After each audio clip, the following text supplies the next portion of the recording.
Hello বন্ধুরা, আসসালামু আলাইকুম। কেমন আছেন আপনারা? আপনারা হয়তো ভালো আছেন, আপনাদের পাড়াও আশা করি সুস্থ আছে। তো বন্ধুরা, আজকে আমি একটা টপিক নিয়ে কথা বলবো, যেটা হলো কৃমি কোষ। কৃমি কোষ করানোর আগে কি করতে হয় অনেকে জানে, অনেকে জানে না, আবার অনেকে জেনেও অনেকে ভুল করে। তো আমি সেই টপিকটা নিয়েই কথা বলবো। তো ফার্স্ট পার্টে আমি বলে দেবো যে কৃমি কোষ করানোর আগে কি করতে হয়, এটা ফার্স্ট পার্ট, এখানে আমি ওটাই বলবো। আর সেকেন্ড পার্ট ওখানে বলবো যে কৃমি কোষটা কী করে করতে হবে।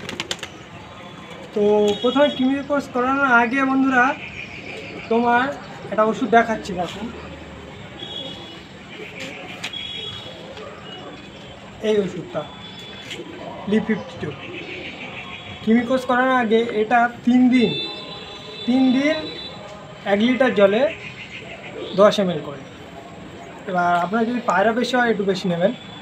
তো মোটামুটি আমার তো 25টা মতো পায়রা, আমি যেরকম দিই।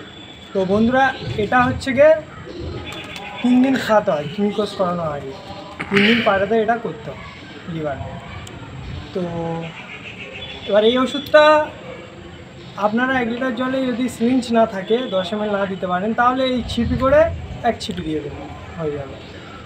তো এই ওষুধটা দিয়ে 3 দিন কোর্স করিয়ে তারপরে কৃমি কোর্স করাতে হয়। ঠিক আছে বন্ধুরা? তো এইটুকু শুধু বলার ছিল। তো ভাই, যারা যারা কৃমি কোর্স করাওনি তারা হচ্ছে গিয়ে আমাদের 3 মাস অন্তর অন্তর একবার করে কৃমি কোর্সটা করাতে হবে। তো আপনারা কৃমি কোর্সটা করে নেবেন। আর যদি কোনো ভুল হয়ে থাকে মাফ করে দেবেন।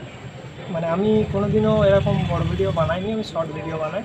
বড় ভিডিও বানিয়েছি, যদি কোনো ভুল হয়ে থাকে মাফ করে দেবেন। আর লাইক অ্যান্ড সাবস্ক্রাইবটা করে নেবেন।